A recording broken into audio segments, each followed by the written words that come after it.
नर्मदे हर।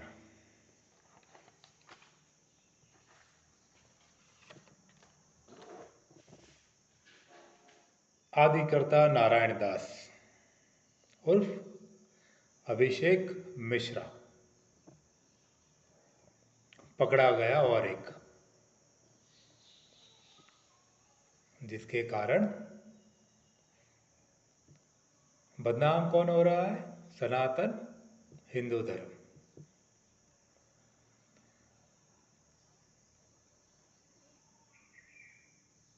कारण क्या? इसके पीछे कारण क्या है? आशाराम, राम रहीम, नारायण साई, नित्यानंद जैसे असंख्य नाम हैं जो इस सूची में पहले से शामिल है, और एक नाम जुड़ गया। समाज में ये लोग आते कहाँ से हैं? इन्हें कौन पैदा करता है? इन्हें पैदा करने वाला समाज ही है। समाज से तो पैदा हुए ये, और इसके पीछे का मूल कारण है, वो है गुरु भक्ति। गुरु भक्ति, हाँ। क्योंकि आज के समय में गुरु भक्ति में लोग पागल हुए जा रहे हैं। उनके जो गुरु है वो उन्हें समझा रहे हैं कि हम जो कहेंगे वो अगर आप नहीं मानोगे तो भगवत प्राप्ति नहीं होगी।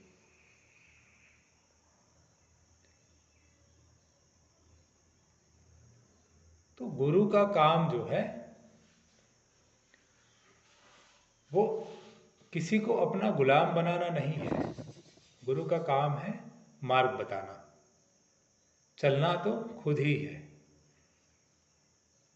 और सफर में गुरु साथ हो वो जरूरी नहीं है। गुरु ही सब कुछ है, ये स्थापित किया जा रहा है। हिंदू धर्म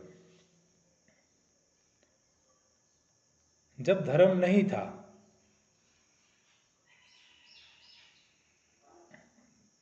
क्या लोग जी नहीं रहे थे? लोगों ने जब धर्म बनाया तो उस समय तो ना कोई शास्त्र थे, उसको प्रचार करने के लिए भी कोई माध्यम नहीं था। तो जो ज्ञान होता था वो मौखिक होता था, किसी शास्त्र में उसको पिरोया नहीं गया था। और जब धर्मशास्त्र आए, धर्मशास्त्र बने, उसके पहले भी धर्म तो मौजूद ही था। और उस धर्म का स्वरूप जो है वो क्या था? तो उस धर्म का जो स्वरूप था, जो जीवन, समाज और प्रकृति को संतुलित करता हो, उसे ही धर्म मानते थे लोग। और किसी को धर्म मानने के लिए बाधित नहीं किया जाता था। सभी लोग वैचारिक रूप से स्वतंत्र थे, बात कर सकते थे हर विषय पर। आज क्या हो रहा है?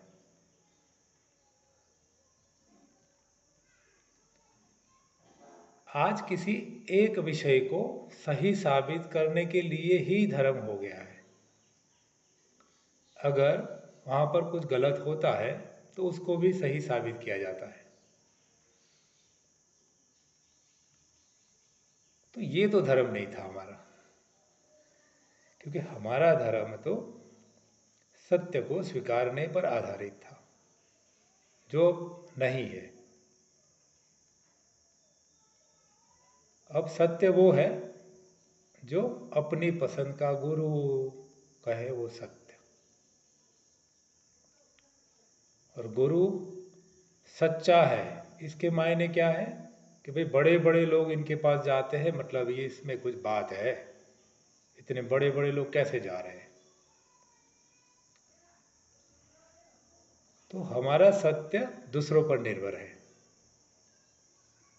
हमारी जो बुद्धि है उसका उपयोग हमने बंद कर दिया है। और इसी के कारण हमें आज पाखंडी लोग जो है वो मिल रहे हैं।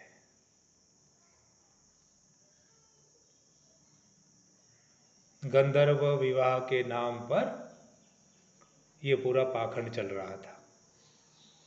वही गुरु आपको कहते हैं कि प्रेम विवाह गलत है। वही गुरु प्रेम विवाह को गलत कहते हैं, पर गंधर्व विवाह आप करो तो उसके पीछे आप सारे कांड कर सकते हो। क्यों? क्योंकि शास्त्रों में लिखा है गंधर्व विवाह। दोनों समान है, प्रेम विवाह या गंधर्व विवाह। प्रेम विवाह गंधर्व विवाह से अच्छा है वैसे, क्योंकि उसमें कुछ डॉक्यूमेंट तो बनते हैं, कोर्ट जाते हैं, कोर्ट मैरिज करते हैं, यदि कल कुछ हो तो कुछ आधार तो बचे लड़ने का। तो गंधर्व विवाह जो है वहां पर क्या लड़ोगे आप, क्योंकि वहां पर कोई आधार ही नहीं है, बस आपसी सहमति। तो ये भी एक कुरिवाज ही है।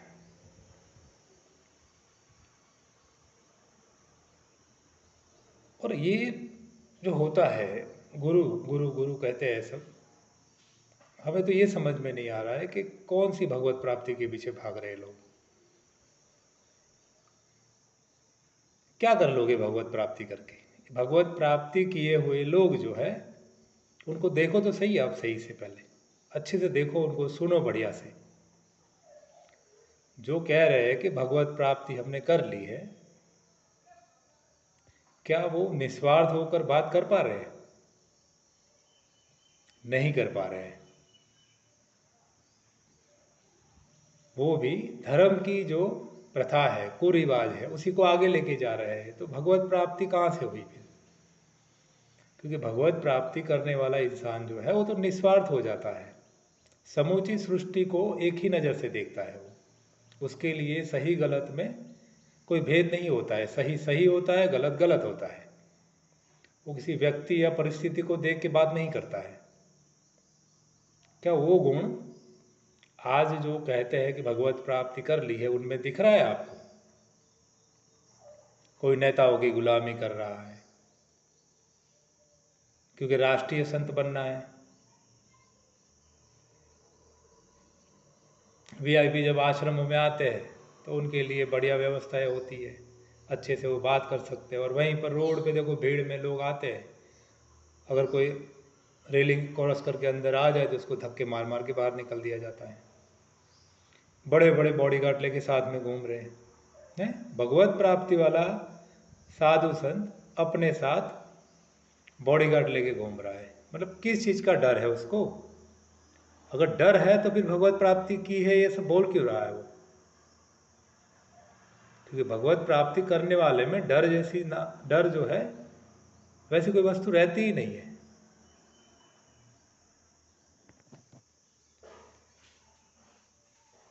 यदि यह सारी घटनाएं समाज चाहे तो रोक सकता है। समाज को सही और गलत पहचानने के लिए किसी स्थिति या व्यक्ति की ज़रूरत नहीं है। व्यक्ति कितना पावरफुल है उससे क्या लेना देना है हमें, कितना वो फेमस है उससे क्या लेना देना हमें। जब बात आध्यात्म की आती है तब सत्य और असत्य पे बात होती है। कोई बहुत बड़ा संत है तो सत्य ही बोल रहा है ऐसा ज़रूरी नहीं है। आप देख लीजिए, आज जैसे ये आदिकर्ता नारायण दास पकड़ा गया, वैसे आगे भी कितने पकड़े गए। उसमें कई ऐसे हैं जिन पर दोष जो है वो साबित हो चुका है कोर्ट में, उनको सजा भी दे दी गई है। तब भी हमारे जो बड़े बड़े संत हैं वो ये स्वीकारने के लिए तैयार ही नहीं है कि वो दोषी है। वो क्या कहते हैं? उन्हें फंसाया गया है। क्यों? क्योंकि वो धर्म का प्रचार करते थे और जो धर्म परिवर्तन करवाते थे वैसे लोगों से लड़ते थे। इसके लिए बाहर से पैसा भेजा गया और उनको फंसा दिया गया। एक बड़े संत है, वो तो कहते हैं आशाराम, जो दोषी साबित हो गया है, है, सजा हो चुकी, सजा काट रहा है कई सालों से, वो और उसका बेटा दोनों। उसके बारे में एक बड़ा संत है, वो कहता है कि उसी का कोई शिष्य उनके पास गया था, तो बोले मेरा गुरु है आशाराम, और उनके साथ जो हो उसके कारण मैं व्यथित हो गया हूँ, अब मैं क्या करूँ। तो बड़ा संत कहता है कि तुम उसको कृष्ण मानो, तुम ये मानो कि वो मेरे ठाकुर है, और अब वो जेल में जाकर भी लीला कर रहे हैं, क्योंकि कृष्ण जो है वो भी जेल में तो जन्मे थे। मतलब ये कलयुगी कृष्ण जो है उसके जन्मदाता यही साधु संत है, ये वास्तविक कृष्ण है ही नहीं।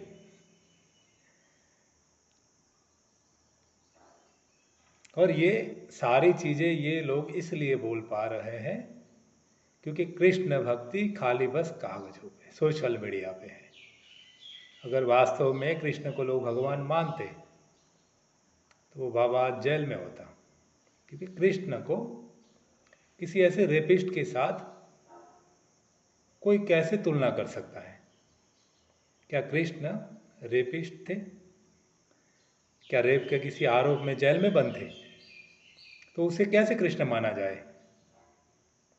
और ये है गुरु भक्ति में लोगों को डुबाने की साजिश। मतलब हर परिस्थिति में आप अपने गुरु को ही सब कुछ मानो, चाहे गुरु आपका रेपिस्ट हो, किसी का खून कर दे, भला कुछ भी कर दे, कोई भी गुनाह कर दे, आपको आपके गुरु को गुरु ही मानना है, और वो कहे वही करना है। क्यों? क्योंकि आपको वही भगवत प्राप्ति करवा सकता है। धर्म की यह परिभाषा नहीं है। धर्म मतलब सत्य, और सत्य हर परिस्थिति में सत्य ही रहे।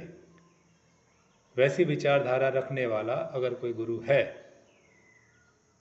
तो वो आपका मार्गदर्शक बनेगा, ना कि आपको उसका गुलाम बनाएगा। तो सही जो है उसको सही समझने के लिए व्यक्ति और परिस्थिति को मत देखो। आज किसी और की महिला बहन बेटी है, कल तुम्हारी भी हो सकती है। ठोकर लगने पर जो नहीं संभलते ना, उनको बड़ा दंड मिलता है।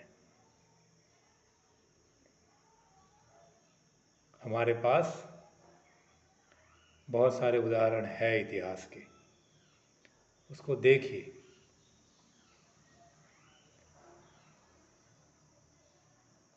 अगर महाभारत की बात करोगे, महाभारत का संदेश क्या है? मौन रहे थे इसीलिए महाभारत हुई थी। हैं, कितने शक्तिशाली रोज लोग बैठे हुए थे, पर सारे जो है वो मौन रहे, नपुंसक बन के बैठे रहे। इसी वजह से महाभारत हुई।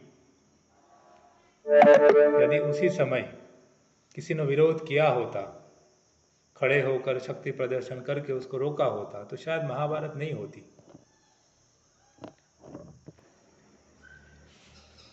अब समाज पर निर्भर है कि आगे भी ऐसे कोई आशाराम, आदि करता, नारायण दास, राम रहीम, नित्यानंद मिलेंगे कि नहीं मिलेंगे।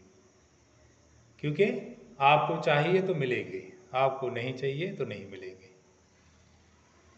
यदि आप वास्तव में हिंदू हो, धार्मिक हो, तो हमारा धर्म जो है वो सत्य पर चलना हमारा धर्म है, प्रकृति की सेवा करना हमारा धर्म है, अबोल जीवों की सेवा करना हमारा धर्म है। प्रेम और करुणा जो है वो तो हमारे डीएनए में है। तो अपने डीएनए को मत भूलो, वरना डीएनए को ढूंढते रह जाओगे। यदि किसी को बड़ा कहते हो, ठीक है, आपको बड़ा लगा, पर वो बड़ा है कि नहीं वो तो आपके अनुभव से ही आप परख सकते हो।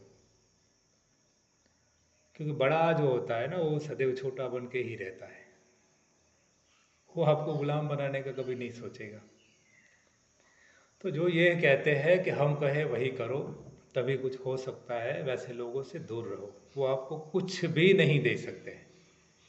क्योंकि वो खुद अपने पंथ के गुलाम है, और जो गुलाम है वो दूसरे को आज़ाद कैसे कर सकता है, यह सोचना ज़रूर।